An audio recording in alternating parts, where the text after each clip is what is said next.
छतरपुर के एसडीएम के द्वारा एक नोटिस जारी किया गया था सुबह और शाम को होने वाली आरती पर रोक लगाने के लिए, जिसको लेकर तमाम हिंदू संगठन एसडीएम के विरोध में पहुंचे हुए हैं। कलेक्टर कार्यालय मुख्यमंत्री के नाम एक ज्ञापन सौंपा गया है और एसडीएम को निलंबित करने की मांग की जा रही है। आइए बात करते हैं क्या कुछ है पूरा मामला। हमारे हिंदू मठ मंदिर को शासन प्रशासन द्वारा टारगेट किया जा रहा है। किस प्रकार का टारगेट? जैसे हमारे मंदिर में म्यूजिक मतलब ध्वनि प्रदूषण के लिए उनने मांग की है कि आपके यहाँ से ज्यादा ध्वनि प्रदूषण होता है। अच्छा। इस वजह से ये बताइए ये जो नोटिस जारी किया गया था तो इससे किस प्रकार की हिंदुओं में पहुंची है? इसमें क्या है कि विवाद की स्थिति पैदा होगी और आगे भविष्य में और भी मंदिर टारगेट किए जाएंगे। अभी एक मंदिर टारगेट किया गया है, और भी मंदिर टारगेट किए सकते हैं।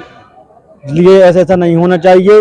ध्वनि जो चल रहा है तो होना माई बाप सब तो चालू भी होना चाहिए। अच्छा, अब मैं बताना चाहूंगा छतरपुर एसडीएम जो बलवीर रमन जी हैं, उनके द्वारा इस प्रकार की कहीं ना कहीं छतरपुर का माहौल खराब करने के लिए ये पूरे जो है माहौल को खराब किया जा रहा है। क्या कहना चाहेंगे? ज्ञापन देने आए हैं। ज्ञापन दिया गया जो माननीय तत्कालीन एसडीएम रमन साहब के द्वारा 2 महीने से इनको काफ़ी पीड़ा हुई। जब से मंदिर की राधा कृष्ण के प्रेम मंदिर प्रतीक मंदिर की स्थापना हुई, तभी से इन्होंने कई बार मुझे मौके बुला के भी कहा कि बहुत तेज़ आवाज़ हो रही है। मैंने आवाज़ को आधे से भी कम कर दिया। पूरे 2 माइक लगे थे, 2 माइक भी उतरा दिए चुंगा। इसके बावजूद भी उनको परेशानी हो रही थी। फिर जो अन्य 2 माइक लगे थे उनकी दिशा नीचे डायरेक्शन को कर दी। फिर समझ में नहीं आया कि वो कौन सी परेशानी है, किसने शिकायत की है, क्योंकि किसी ने शिकायत नहीं की। इनको स्वयं पीड़ा हो रही है। मैंने इनसे निवेदन भी किया था कि सर इस समय जो आवाज़ आ रही है मंदिर प्रांगण के बाहर नहीं आ रही है।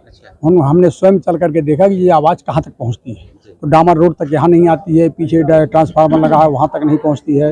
राइट लेफ्ट में तलैया है, माननीय कलेक्टर महोदय का निवास है, वहाँ से भी पता किया गया। वहाँ के जो कर्मचारी लगे हुए हैं गार्डन में कि भैया आपके यहाँ आवाज़ तो नहीं आती है, तो उन्होंने कहा नहीं हमारे यहाँ कोई आवाज़ नहीं आती है। गर्ल्स कॉलेज के चपरासियों से पता किया कि आपके यहाँ कोई परेशानी, कहाँ कोई परेशानी नहीं है।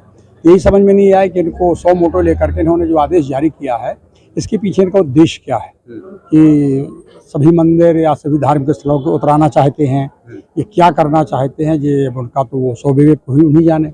लेकिन जिनके द्वारा जो कृत्य किया गया इसको मैं निंदनीय कृत्य ही मानूंगा, क्योंकि आप जब सभी हिंदू होकर के भी अगर आरती में आ नहीं सकते तो आरती बंद कराने का प्रयास तो न करो। पूरे देश के सभी जितने धार्मिक स्थान हैं सभी में आरती के टाइम पर थोड़ा सा स्पीकर बजता ही है, क्योंकि यहाँ भी आरती के टाइम पे 500 आदमी करीब हो जाता है। और अगर स्पीकर की सुविधा ना ली जाए तो आरती शायद पीछे पंक्ति में पीछे खड़े हुए व्यक्ति को सुनाई ही नहीं देगी। तो इसके लिए केवल शाम के 8 बजे से 9 बजे और सुबह 8 से 8:30 आरती होती है। और इसके अलावा दिन में कभी कोई स्पीकर किसी प्रकार का कलेक्टर कार्यालय पहुंचे थे, क्या आप लोगों ने किस प्रकार का दे दिया मुख्यमंत्री के नाम के? इनके द्वारा जो वातावरण में जो समरसता चल रही है हिंदू मुस्लिम के साथ में, तो ये जब ये मंदिरों को उतराएंगे तो हिंदू समाज जिसको कोई लेना देना नहीं वो मस्जिदों की चर्चा करेगा। देखा ना, उस सब जो राग द्वेष ईर्ष्या घृणा हिंसा जो नहीं फैल रही है, इसके फैलाने के लिए ये तुम्हारे घी का काम करेगी। बिल्कुल, कहीं ना कहीं छतरपुर जिले का माहौल खराब करने का एक प्रयास किया गया एसडीएम के द्वारा, तो किस प्रकार की कार्रवाई करवाने के लिए मांग की गई है? देखो, ये भेदभावपूर्ण जो रवैया अपनाया जा रहा है, इससे धार्मिक जो सामाजिक समरसता है इसका भाव समाप्त होगा। तो एक ये सोची समझी रणनीति है तत्कालीन एसडीएम के द्वारा, और प्रशासन को और माननीय मुख्यमंत्री को इस पर ध्यान देना पड़ेगा। कारण क्या है, एक व्यक्ति के कारण ये समाज में अराजकता न फैले, समाज में कोई विघटन न फैले। अभी हमारा छतरपुर जिला पूरा किसी से कोई मतलब नहीं, बढ़िया आराम से रह रहे हैं सब लोग, भाईपूर्ण रवैया से, भेदभाव किसी प्रकार का नहीं है।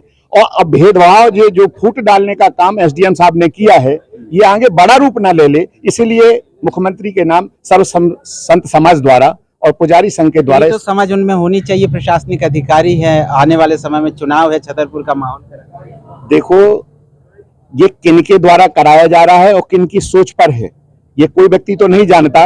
और ये कानून के अधिकारी हैं, ऐसा नहीं है, और जिम्मेवार हैं। तो जिम्मेवार के नाते इन्होंने क्या कहा मीडिया के हवाले से हमने खुद सुना इनकी वाणी से कि आप 1 घंटे और बैठे रहिए, जानना चाहते हो। तो मुझे समाज के लोगों ने मौखिक बोला था। मैं स्वयं एसडीएम साहब से एक प्रश्न करना चाहता हूं, वो बाइट देखेंगे। आप मौखिक रूप से कितनी शिकायतों पर आप इस प्रकार के नोटिस जारी करते हैं? क्या कानून में इसका कोई महत्व है मौखिक का?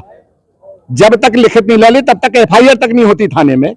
आप कोई कागज बिना लिखे आप कोई कार्रवाई नहीं करते, आपने मौखिक कैसे मान लिया? कोई घर का काम है क्या कि मौखिक किसी ने शिकायत की हो कार्रवाई कर दें? इतना बड़ा आप नोटिस जारी कर दें। और आप जान रहे हैं कि समय ठीक है, चुनाव का माहौल आ रहा है या नहीं आ रहा है, पर सामाजिक समरसता तो बनी रहनी चाहिए। भेदभावपूर्ण क्यों कर रहे? आपको नोटिस जारी करना था तो मस्जिदों में नोटिस जारी कर देते।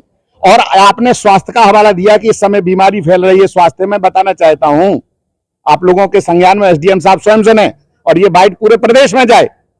स्वयं अस्पताल के बगल में मस्जिद है जिसमें 8 माइक लगे हुए हैं लाउड स्पीकर, उस पर नोटिस जारी नहीं किया। वहां कोई बीमार नहीं है, वहां पर कोई बीमारी नहीं फैली, जहां पर स्वयं परेशानी वास्तव में जो उचित हो सकता है। यहां तो बंगले बने हैं और उसमें स्वयं जांच कराई है, इन्होंने स्वयं निरस्त किया है कि उससे कोई समाज को परेशानी नहीं। तो ये कौन से व्यक्ति थे जिनको परेशानी थी? या इन्हीं को परेशानी थी जिस पर कार्रवाई? तो इसकी उचित जांच कराई जाए और अगर जांच में एसडीएम साहब को गलत पाया जाए तो इनको निलंबित किया जाए और इन पर कार्रवाई की जाए। बिल्कुल, एसडीएम को निलंबित करने के लिए तमाम हिंदू संगठन, बजरंग दल, बजरंग सेना यहाँ पे कलेक्टर कार्यालय पहुंचे हुए थे। मुख्यमंत्री के नाम पर एक ज्ञापन सौंपा गया है और एसडीएम पर कार्रवाई करने की यहाँ पर मांग की गई है।